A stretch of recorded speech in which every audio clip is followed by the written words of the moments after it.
Thanks for downloading the Martial Secrets podcast with martial artists and authors, Lawrence Kane and Kris Wilder.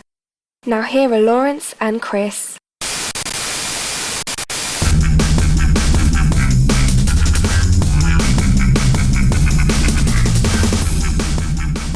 Welcome to Martial Secrets, everyone. I'm Lawrence Kane. And I'm Kris Wilder, and a double welcome from me because, well, I care more than Lawrence does. So welcome, welcome. Well, it's a competition now, okay? Well, it is. Didn't you know that the rule of life is that men compete and women compare? Well, there you go. So what's on the agenda today? I don't know. You tell me.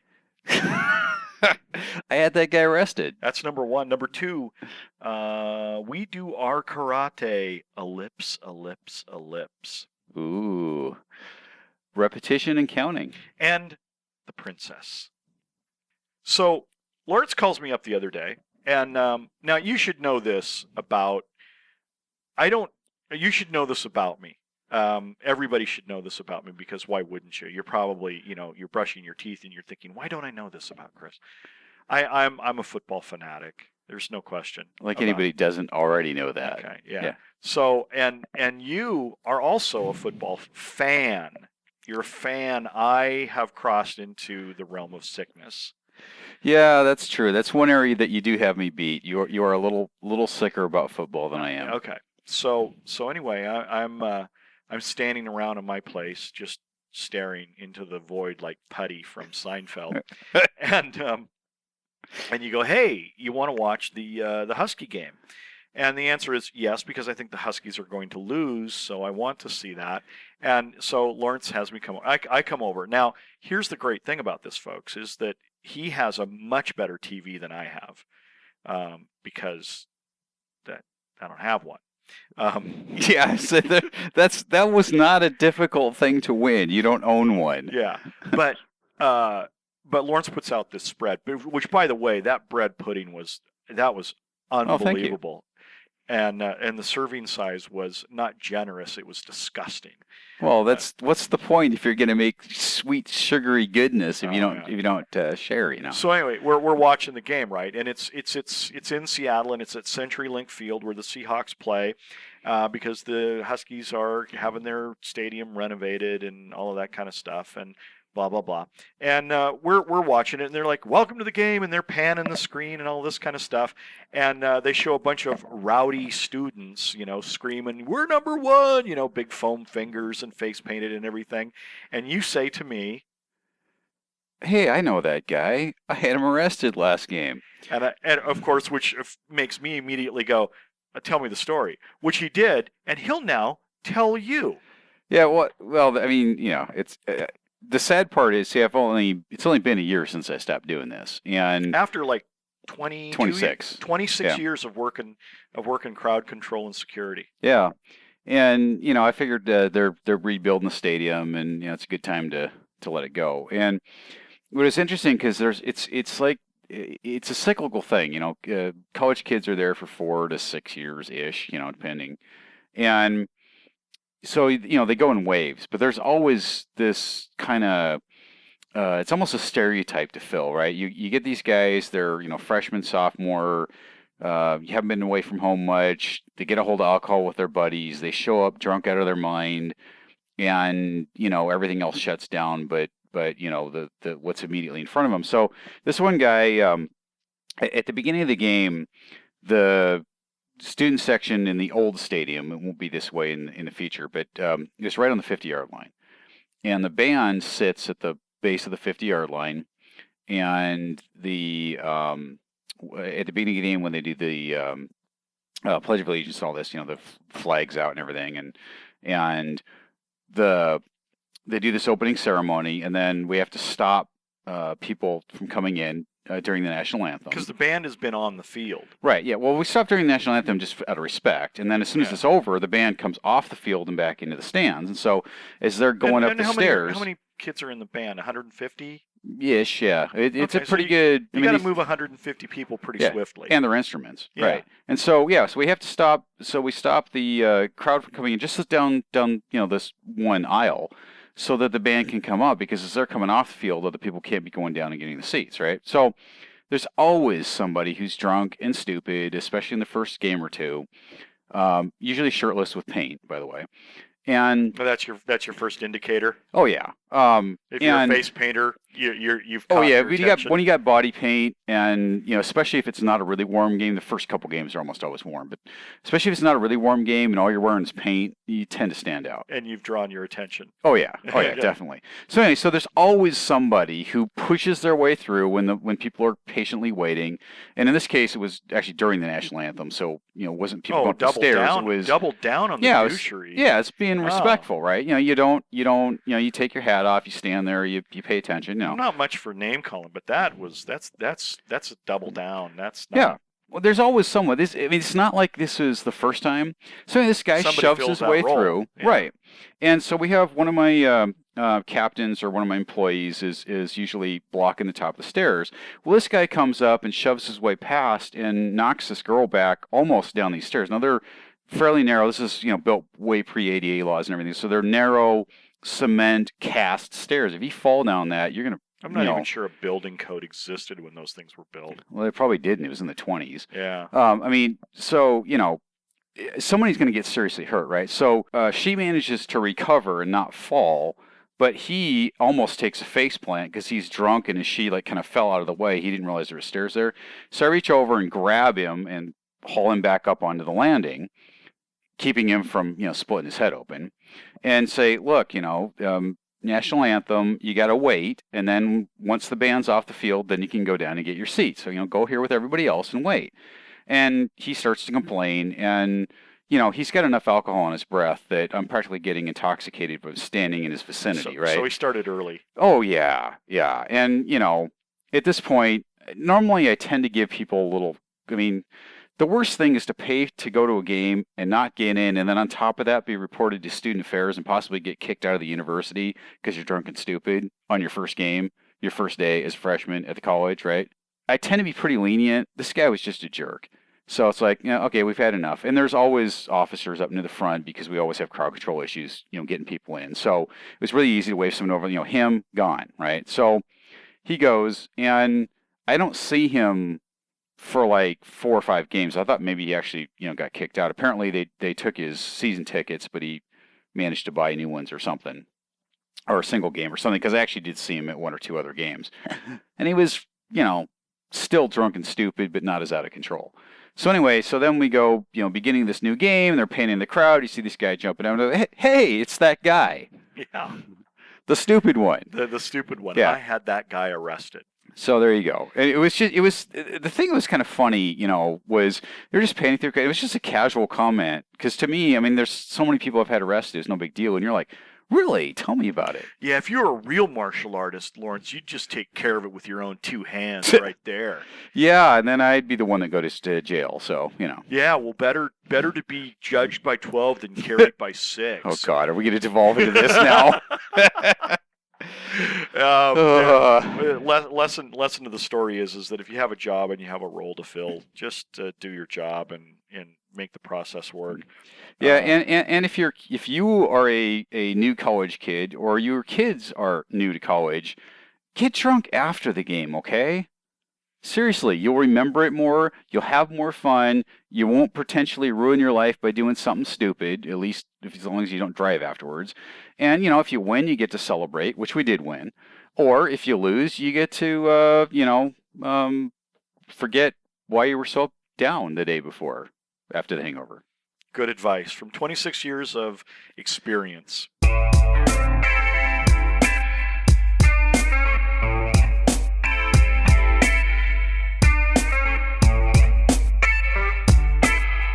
Lawrence, you know what?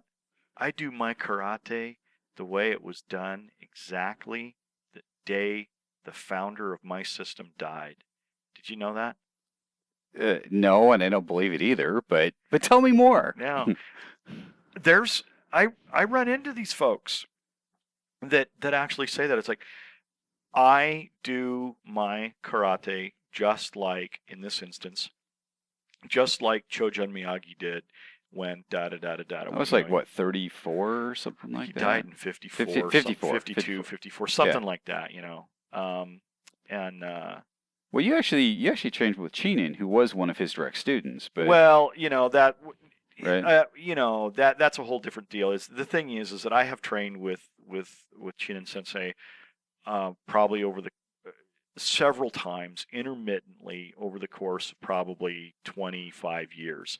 Never taken any rank from him. No, I understand that. My point was you actually know somebody who actually did train with him, unlike a lot of people who say stuff like this. Well, I do, yeah. I mean, Chinen told me, well, he lived 2 doors next to him and everything. And so, yeah, there was some proximity there. But I just want to make that clear that I don't belong to his organization. I never have. You know, I mean, I've trained in his garden dojo. I've been in his home. We've spent time together. His old dojo that's now closed. I mean, I've been to other countries. Your bloody handprints are in his makawara. Yeah, my bloody handprints are in his makawara. He has eaten dinner at my home. But I've never belonged, and I've never taken rank from him, and so I just want to make that really clear. And I owe him a lot. He's a good guy, at least in my perspective. Yeah. He's always treated me very, very well, and very giving, and never really asked for anything in return. So that's very cool. Yeah, aces in my book. But so I'm at this deal down in Florida, and this guy says to me, "Well, we do our karate just the way Chojan Miyagi did it, in 1954 or whatever it was."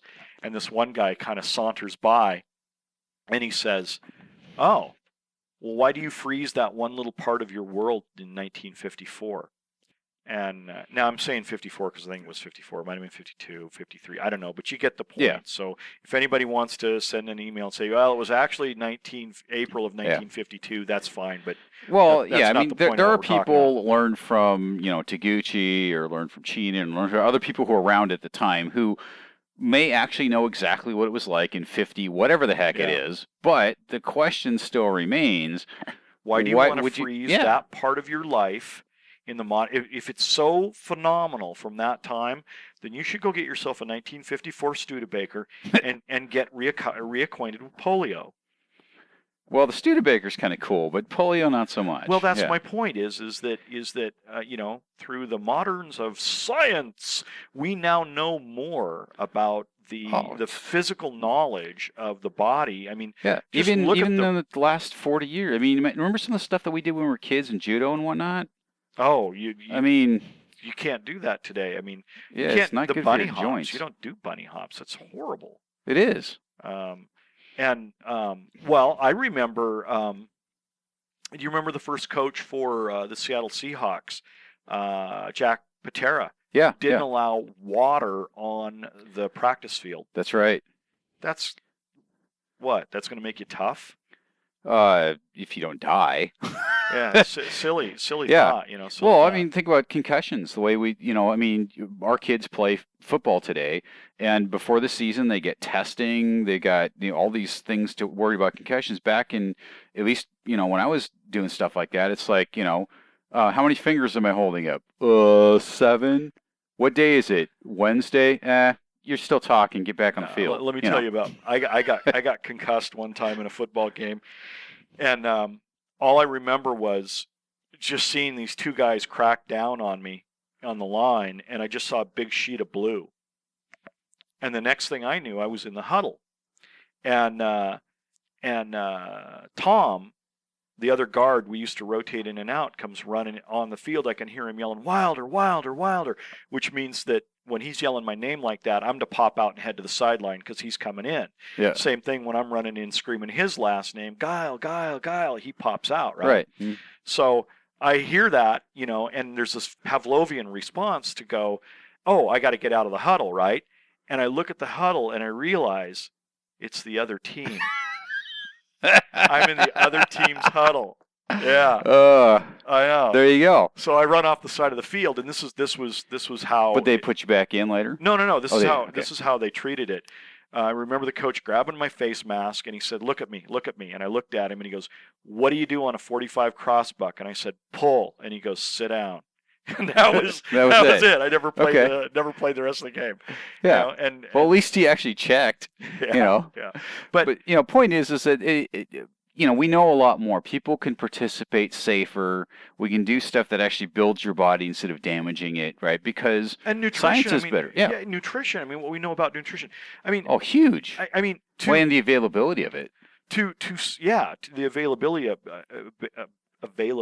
it, but to look at the athleticism and the records just recently here at the Olympics in London, the records that were shattered, broken. I mean, how long ago was it when what was it? Who was the guy who broke the mile? The Brit. I can't remember his name. But anyway, like I remember names. It'll come to me later. But Roger Bannister. That's who it was. It was Roger Bannister. It was like, we'll never break this record in the mile. And Roger Bannister broke it, and then people just started doing it afterwards. Boom, boom, boom, boom, boom. So what we know about, the physical knowledge, the nutrition, and then on top of that, Lawrence, it's a different world today than it was then. Oh, absolutely. I mean, even just, let's talk about the law, for example. The way you were allowed to use or not use, and it's a different society, right? I mean, there were people back then who did, in fact, duel. You do that today in modern America, that's a nice jail sentence, Well, in American example. history, we had presidents that dueled. Yeah, but not in the last 100 years. No, I think the last president was Alexander Hamilton. Aaron Burr and Alexander Hamilton. No, Jackson. Up to that, Jackson. Yeah. Andrew Jackson had actually bullets that he carried with him to his death that he got in a duel. Yeah, I think you're right. Yeah. Old Hickory. They'll be in him, not carried with him. Yeah. Just to clarify. Did not put them in his pocket. They were inserted into his body. The hard way. The hard way with an instrument. Yeah. And so, what was Jackson? Point is, though, that society changes, laws evolve, nutrition is better understood, the training, some of the traditional training techniques, the Hojo Indo, some of it's great, but there's Nautilus equipment now. There's Bowflex, so continuing to use because we happen to have these things lying around we could use that were fitted to make you better or stronger at an art in the 50s and not taking advantage of modern technology that's better today is kind of silly. Well, there's an adherence to sometimes the older technology because it carries with it almost a sacred differential from the pedestrian world, because having a stick with a rock on the end of it is very unique, but going and getting a set of dumbbells at the local store or using them down at your local health club or your YMCA or your high school or your church group, whatever, they're everywhere. It's ubiquitous. But when you've got something that's unique, it's sacrosanct, it's special. Well, there's a little mysticism around it, I agree. But, like a Chi actually is a pretty decent training tool for some specific kinds of exercises and whatnot. That's just what I assume you're referring to. Yeah. You can make a thoughtful analysis that says, is this better for this or is that better for this? Now, granted that the techniques, the breathing and the body alignment and the structure and all that, okay, some things you want to keep the kata, some things you want to keep pretty pure until or unless you discover there's something wrong with the way that it's been passed down. But other things, to do everything exactly the way it was done exactly back then, not smart. To take the really good stuff and to continue it and to supplement it with other things that we know more about today, that's even better. Well, and I mean, honestly, you take a look at, there's the big talk about the babishi being, it's all that, and, it's got all the secret techniques and everything in it. I can go on YouTube and I can find, you can show me a picture out of the babishi, which is this manuscript that's supposed to, it's like the karate Bible, right? Yeah. It was just a way of transferring information. I can go and take a page out of that. You can show me a picture of it, and I can probably go to YouTube and show you 20 different variations on that very technique. And I can show it to you in color, with sound, motion, and instruction, instead of this poorly illustrated picture. Well, sure, and a lot of those pictures were, call it affectatious or whatever, but it's kind of like with the picture gripping the ground where they show the toe raised up or whatever to overemphasize. It's like you don't actually carry your foot like that. It's just getting the concept of gripping, or the fact that all the woodcuts of the samurai, they all had these big Buddha bellies. It's not because they're all fat. Most of them probably had six packs, or washboard abs or whatever you want to call it. But it is emphasizing the breathing, right? I mean, so there's all these things that are done to make a point, and if people don't understand the point that was being made and why, then you're going to get it wrong. Because let's face it, most of us weren't actually there back in the 50s to really understand it anyway, and those who were are getting up there in years. Yeah, no question. No question at all. All right, so we've agreed that freeze drying your karate technique is just not a very good idea. Not unless you live in Washington where there's a lot of water to rehydrate it.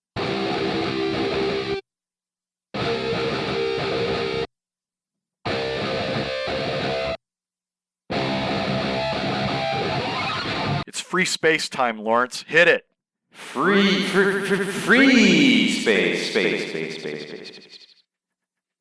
So the princess. Yeah, the princess. So I haven't heard this one. It's kind of a funny. I mean, I got everything from the tiny tigers to adults. There's this wide range in there, and I have these tweeners, 11, 12, 13 kind of stuff, and so this is like your senior kids class? Yeah. Yeah, okay. I have one class. I call it the advanced placement class, and it really is for people who show a higher ability, mentally or physically, as kids, and so that class can be blue belts, green belts, yellow belts, that kind of stuff, and it's a little bit of a longer class than the other classes, and so anyway. We're working on these techniques, and we're running a technique line. It's basically one person steps out of the line, turns around, faces the line, works their technique on the next 5 or 6 people, whatever it is. We all know what we're doing. This is not a new idea, and we're just going through this. It's just the rotate through. Yeah. Okay. Through. Yeah. So this gal, she is a local princess. They elect the queen and the princess, and they ride around on the floats, and they go to different communities. Like for the seafair or whatever. Yeah. Okay. And I mean, a lot of communities do this, and it represents the community, and they have a float and attendance and all this kind of stuff. Yeah. Ooh, you have royalty in your class. For real. I do. Okay. Yes, when you said princess, I mean, a lot of people call their kids that, but you actually mean she really is a princess. Yeah. Oh, very cool. So, she's the number 1 princess. So we're standing there in the technique line, and she's doing her thing. And for some reason, there was a break there. And, I remember what it was. One of the parents had pointed out that I had printed out a copy from the newspaper of her becoming a princess. And I had it up on the bulletin board there at the dojo. And so we brought up the princess thing. Well, of course, she kind of shies away. I was like, oh, my God, you ain't bring that out. And she goes, well, I'm the number 1 princess. And I go, what do you mean? And she goes, well, if for some reason that the queen cannot attend to her duties, I become the princess for that day. I said, oh, you mean like so? Oh, you mean she becomes the queen for that day? Yeah. I said, so like maybe she gets sick and she can't go to a parade. You're going to actually stand up there on the float and the princess. But she goes, yeah, stuff like that. She goes, so something happens to the queen, I'm the number 1 princess. I take the queen's position. And I said, well, I guess you better work this technique line, because I said, you got some damage to do, don't you? You got to take her out, And she goes, no, and of course, I'm completely joking. Yeah. And, she responds as all tween girls would be. It's like, oh no, I wouldn't do that, Well, standing there this whole time with his arms at his side, never saying anything, is this blonde-headed boy who, by the way, is pretty tall for his age, and with kind of this bowl cut haircut, kind of a Beatles sort of haircut, sort of stands there and doesn't acknowledge any of this. Just arms at his side, doesn't move at all. And so the girl goes, oh, no, I wouldn't do that. And then there's about a 1 Mississippi beat in there, and he just goes out of nowhere. So, you need somebody to do your dirty work? Oh, that's awesome. It was pretty awesome. It was really hard not to laugh at that one. That was a good one. You need someone to do your dirty work. Yeah, you need somebody to do your dirty work. Uh, So I'm going to keep him in mind. I've got some things. But anyway, that's Marshall Secrets today. Lawrence, if somebody wanted to call and call, forget that. Don't hand out your phone number. Hand out what everybody uses today. Nobody calls anymore. They use their email. Yeah, well, people do text, but I don't. At least not not at a rate of speed that's conducive to actually communicating. So I prefer old school. Go with the email lakane@ix.netcom.com. That would be lakane@ix.netcom.com. You're also on LinkedIn, right? I am. So how do we find you there? Go to LinkedIn and search for Lawrence Kane. There's actually more than one. It's Lawrence A. Kane. Is easier to find, but you'll recognize the picture. You'll see the reference to the books and all that. So see, yeah, but that's the thing, man. As I told you, it's like at the outset of this whole thing, I said, forget the Lawrence A. Kane. You got to go as L.A. Kane. Yeah, actually, that's my Amazon page is. Oh, your nom de plume. Yes. Oh. Ooh, wow. I have a nom de plume. Yes, and your mother smells of elderberries. Yeah, and if you wanted to reach me, you could interact with me directly at kwilder@quidnunc.net. That's KWILDER@QUIDNUNC.net. Or you can find me at Twitter, and that's Kris_Wilder. As I've said before, if you just type in Kris Wilder, you're going to get some teenage girl from Alabama or something. And if you want to know about, why Jennifer's being so fake, go ahead and make that mistake. But it's Kris_Wilder. Hey, hope this podcast is finding you well, and please be well and be safe, everyone. Nice work. Hi, this is Kris Wilder from Marshall Secrets. Marshall Secrets is free, but it's not costless. So tell your friends about Marshall Secrets. Your good words are the best endorsement we can have. Also, if you like what you hear, buy one of our books, buy one of our DVDs. We think they're pretty good, and we think you'll find value in them too. As always, we appreciate you listening and your support. You can find us pretty quickly by just going to Amazon.com, typing in Lawrence Kane or Kris Wilder, and you can find all of our books and DVDs there. Thanks for listening, and be well.